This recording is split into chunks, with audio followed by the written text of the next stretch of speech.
Right, this is the drawing from last night on the kids' paper. I'll tell you one of the things. I'm going to talk about something else in a minute, but I'll tell you one of the things that I was thinking about was the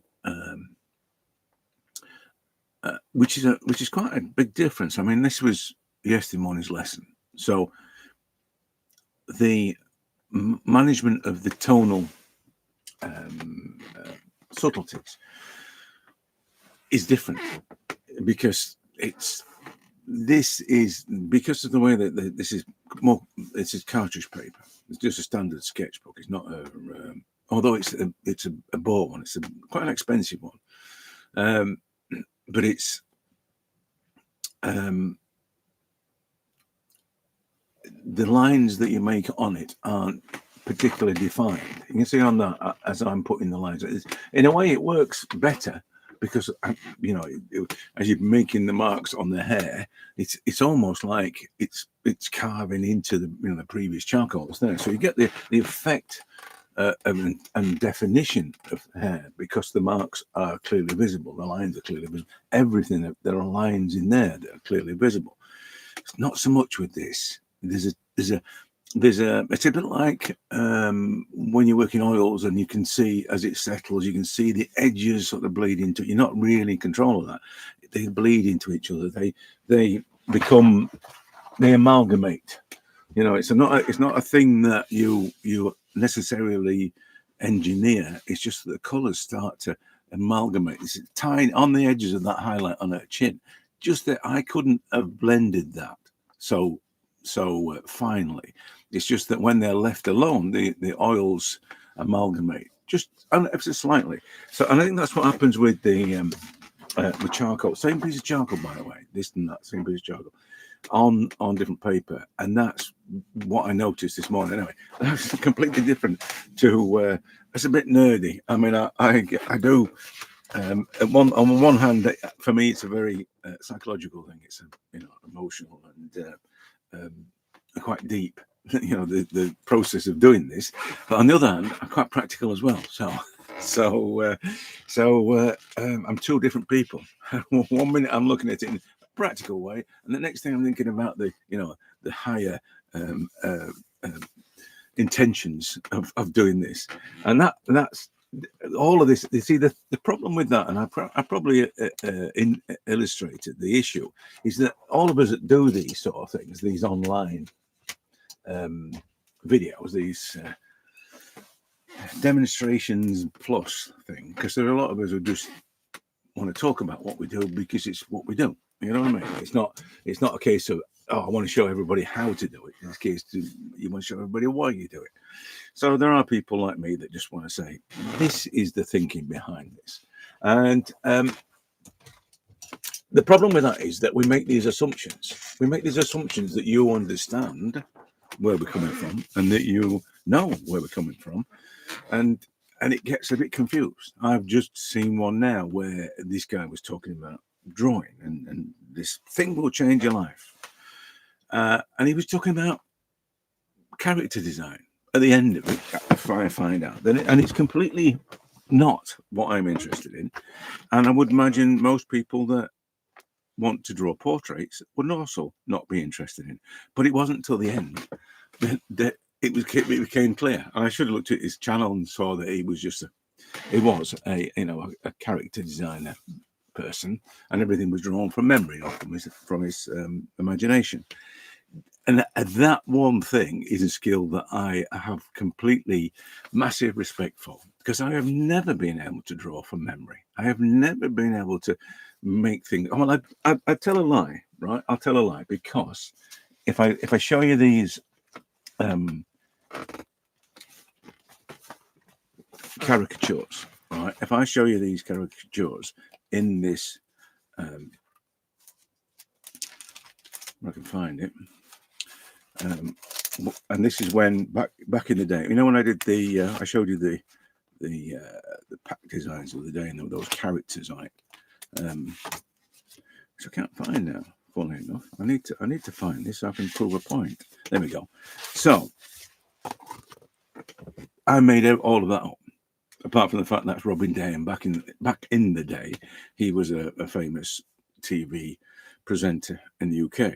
But everything else, so it had to look like him because the brief was that it was Robin Day, and it was so I had to do a caricature of Robin Day. But the rest of it, the dogs, the cats, the woman, the guy on the ladder, all that sort of thing, the parrot, all of it's made up, right? So when I say I can't draw from memory, I'm probably, it's not 100% true.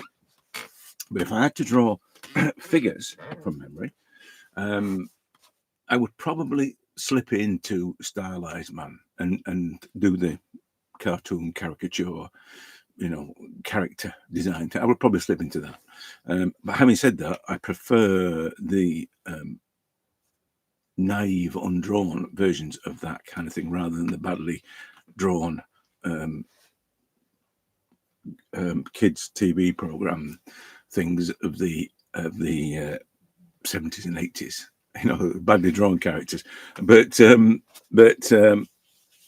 that aside, I've never really been able to recall accuracy of things. I could draw you a tin and a box and a vase and probably push to flowers, but none of it's really based on proper memories. And as I say, that's my thing. I always was quite envious. Well, initially I was envious at people that could draw from memory, and I thought that there was something wrong that I couldn't. As I now return to this, I realised that it's a benefit. It's not actually a flaw, because when I do this, I am not recalling anything. I am not recalling that an eye should be like this and that and the other. I am not looking for shapes, because that's the big thing. I'm looking for, oh, there's a tube there, look. Until I could find a tube, I wasn't going to draw the nose.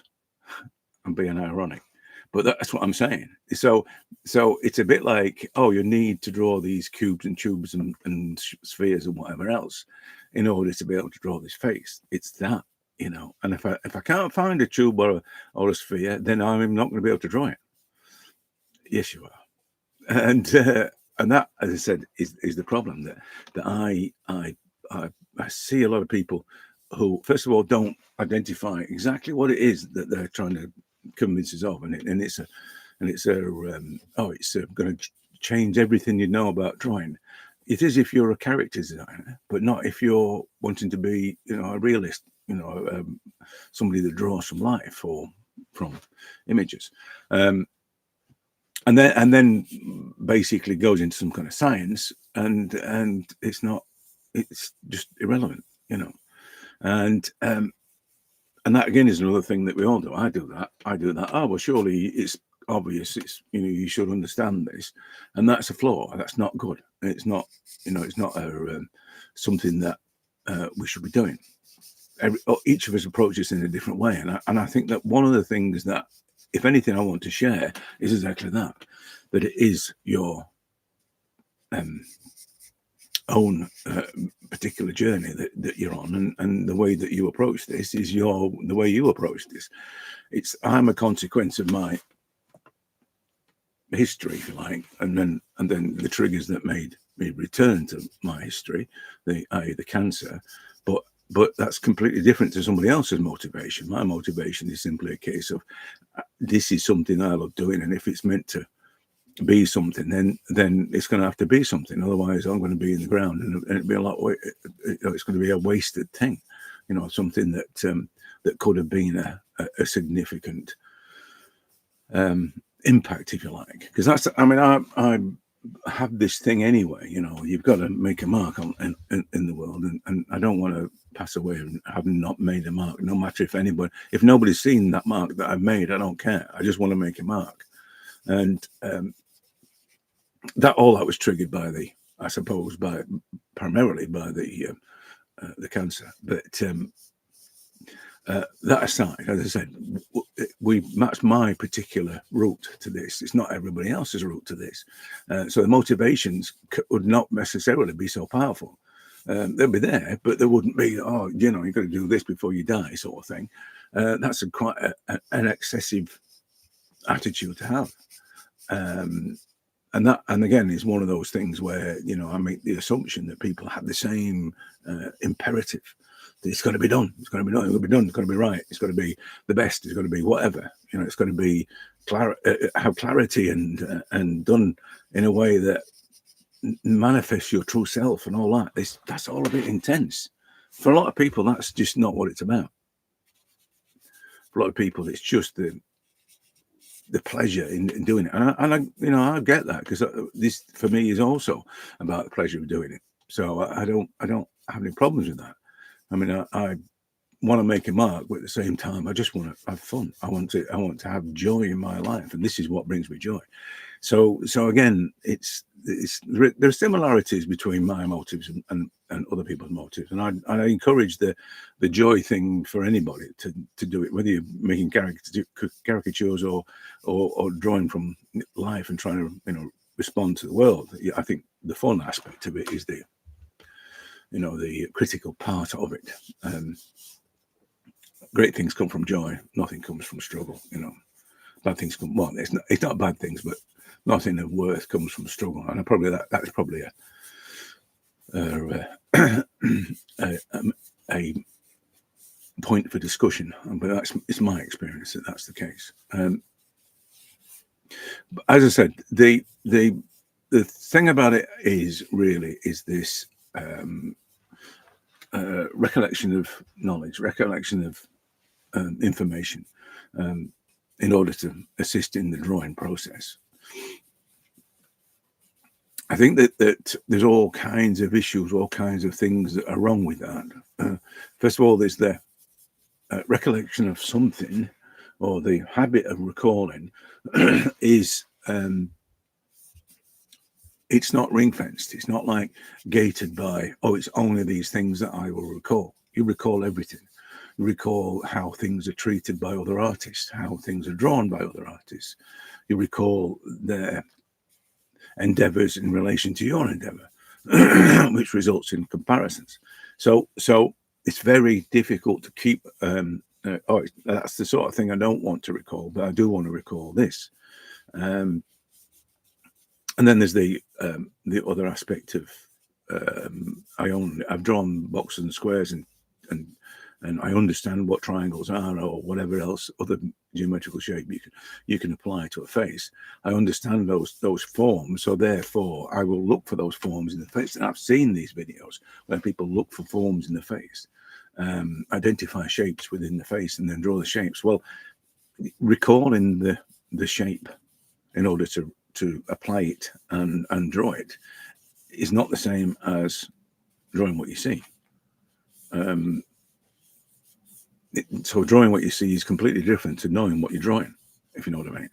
Knowing what you're drawing there's all kinds of complications with that, and not least of all that you'll always struggle with a likeness. You'll always struggle with a likeness when you think you have to make the object out of known. It's like trying to build a face out of Lego. You know what I mean? It's that kind of restriction. It can't be done. You know, unless you've got all the pieces and you're working at a huge size. I've seen those people do those Lego faces, and they're massive. They've got to be, because of the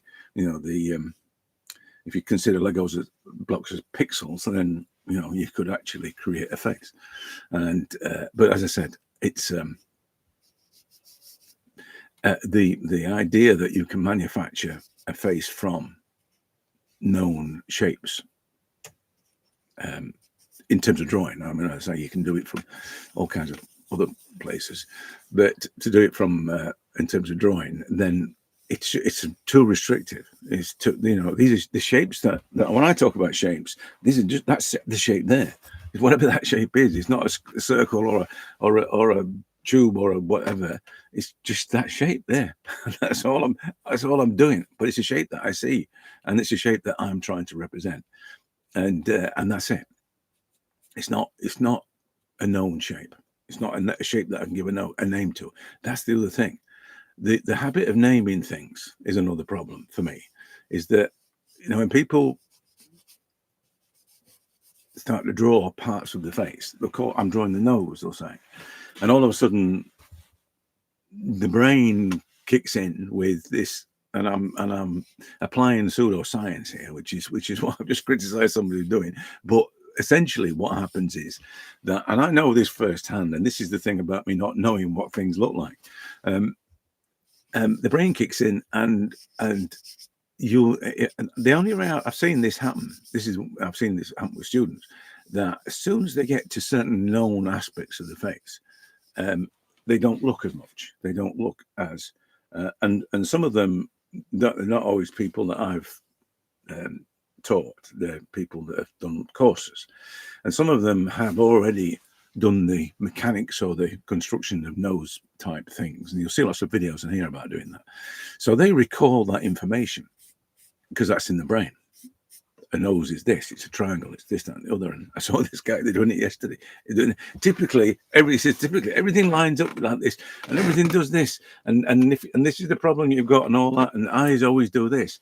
I tell you what, draw Sylvester Stallone's face and tell me that everything lines up, because it doesn't. Look at his eyes. He's got one eye and the other. And that's probably, I don't know, 50% of everybody that I've ever drawn have got wonky eyes. So this idea, and then and you look at the drawings and you look at the painting, you think that is just very stock. You know what I mean? It's like every face they've ever drawn meets that criteria, and they've drawn different people. Well, of course they have, but they've only picked people that have got things that line up properly. You know what I mean? I mean, I'm guilty of that.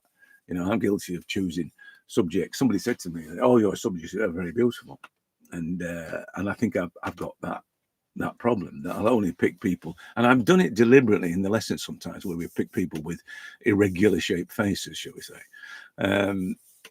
But as I said, the recalling of information that the brain does in order to help you, because that's the thing. So they get to this nose, and regardless of whether they've done the course about the nose construction, whatever, regardless of that, the brain sort of says, "I know what a nose looks like. I'll give you a hand. I know exactly what a nose looks like." So I see students all of a sudden stop looking and start doing the mechanics. You know, doing the predictable, typical kind of formulas. You know, there's always this kind of space there. There's always this much there, and there's always this much there. And there isn't. One of the things about noses, they're all different lengths. And if you're trying to create a formula to do what's in front of you and apply a formula to that, because your brain says that's how it should be, then you're going to really struggle with likeness, because it's just, they're not, people's faces are different. That's it. I mean, I've drawn over 4,000 now, and I can tell you now that they're all different. All faces are different. And the thing about the alignment stuff is that depending on how, you know, people, whatever the pose is, it's always different. It's always affected by the angle, the tilt, the angle of the hair, the way it's lit. There's so many things that impact on the relationships of the elements of the face that you can't really, and you know this because how many times you've been seeing a face of someone that's shot from different angles and think, well, it looks like a completely different person because of the way it's shot in a different, from a different angle or whatever. So this idea of recalling information thing is the crux of what I'm trying to get to. That it's not the right way to think about doing this. It probably is the right way to think about doing this if you're creating characters, if you're illustrating something.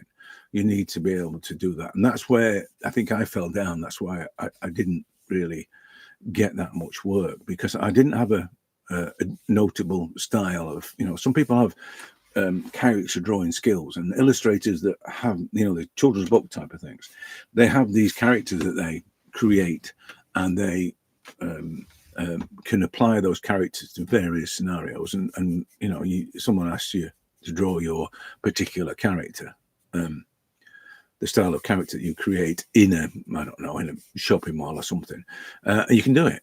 but I didn't have that. I didn't have that sort of thing. So, and I couldn't make it up. And if I did, it would be an amalgam of everything that I'd ever seen people do for this kind of thing. And that's not good. That's not the right way to do it. So I say I kind of failed at the illustration thing because of that. I was still always thinking that illustration is a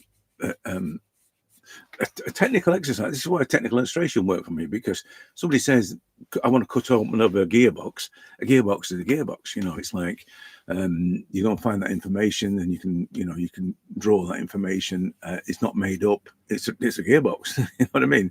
And so I could do that, but I couldn't do make up this character and stick it. And and particularly if it was meant to be realistic, make up this character and stick him in a bar. I couldn't do that. So that was my problem with being an illustrator, and really it points to the fact that I'm not an illustrator. I'm a painter. I'm an artist, and I know the two, the definition between the two is a bit blurred, but I couldn't make art to illustrate something unless that thing was in front of me. You know what I mean? So then I could then actually draw it. When we were working with various product developers, I could draw the times when we did sort of games type covers or whatever. In fact, I did something for, there was a famous Question of Sport was a thing on the TV, and there was a game that someone developed at one of the big, I think it was Waddington's, because they were near to where I was working. And they came to me and said, can you do a box for a children's version? And yeah, I could, because I could find all the images in the various media and illustrate the box. But if I had to make any of that up, no chance. I had to have the reference.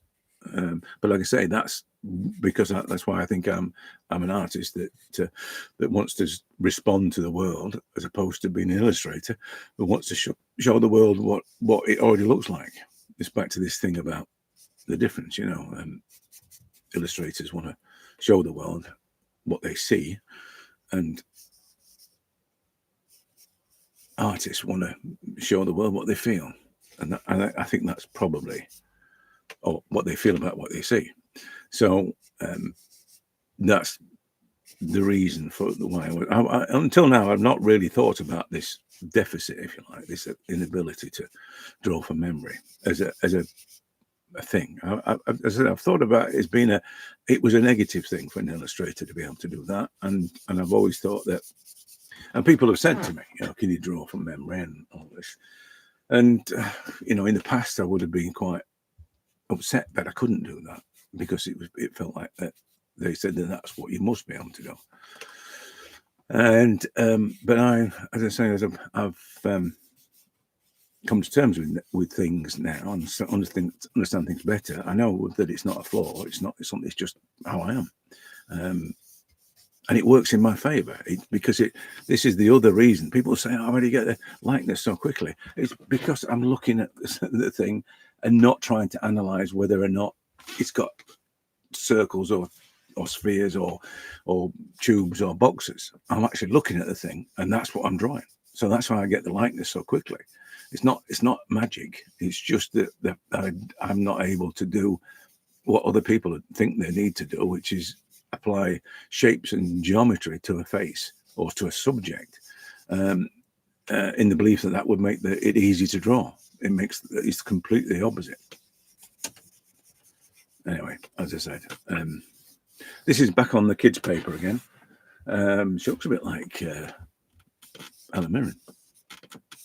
It's not, but she looks a bit like her. I'm probably going to do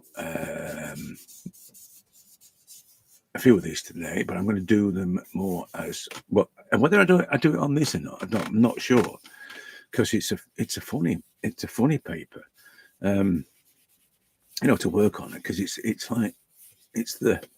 it glides really easily on it, which is always a good thing for me. I like the lack of resistance I tell you why I like it. It's because of the management of the tones is a lot easier. Whereas if you've got, and this is another thing about the texture paper as well, if you've got paper that grabs the charcoal, that will say, I'm having some of that, and it becomes really, even though I've hardly touched it, and yet there's a definite mark. If you've got paper that does that, you're fighting with the paper all the time to stop it from doing it. Because sometimes you don't want it to do that. You want to be able to just glide over the surface and it just leave the lightest of marks, the lightest of layers of charcoal. You don't always want it to be a very definite mark. But if it's grabbing it as you're gliding over the surface, you have to adjust. This is what I was saying earlier about the tonal application side. You have to adjust the pressure that you make in order for it not to grab too hard, for it not to take the line really quickly, because at the moment I'm not quite sure it's in the right place. So that's the big difference. And as I say, I quite like the smoothness of it and the fact that it doesn't do those things.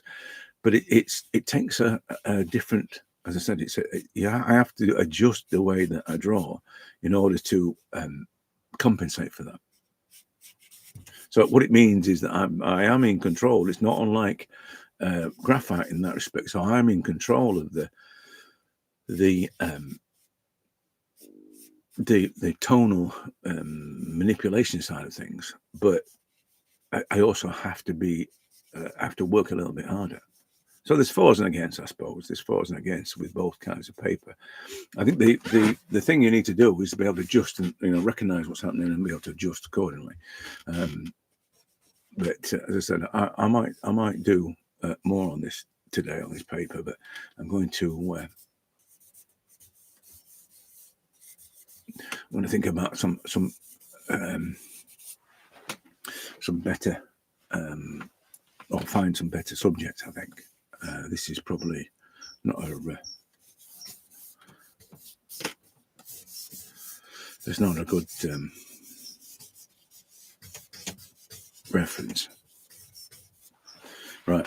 I love you, leave it. I think the most important thing I wanted to say was this thing about knowledge, the impact of knowledge on what you do, and that it's only really relevant if you're drawing from memory. But the idea of recalling something in order to draw something is that you have reference for is counterproductive. It doesn't help at all if you're trying to find the shapes within the face that you're drawing. It doesn't make sense. It just doesn't make sense to do that. You want to be drawing what you see. So as I say, that's another one of those things that people say, oh, people don't know what drawing drawing what they see means. It means exactly what I told you. It doesn't mean recalling something in order to apply it to what you can see in front of you. It means that. And also what it means, and I know I'm rambling on again, but what it means is that your ability to do this isn't hindered by the need to know stuff. And the only things you really need to know is the kind of things I've been talking about with the charcoal, or the way that the marks are making. They need to know. You probably need to know. Even then, you don't really need to know how charcoal it works, or whether or not oil sort of amalgamates when it's set. You don't need to know that stuff. But I think you have to be aware of things. So I'm aware of the fact that the charcoal on this surface operates and works in a certain way. So, but as I said, the lack of knowledge shouldn't or isn't isn't detrimental to your being able to do this. So, which is a big thing, because you're told all the time that you must know this stuff. You must know about the division of the face. You must know about anatomy. You must know all this stuff, and that's for a lot of people that's off-putting. It puts me off. It put me off if I thought I had to learn all this stuff in order to be able to do what I do. I wouldn't have done it. I certainly wouldn't have done it. I certainly wouldn't have done 4,000 drawings.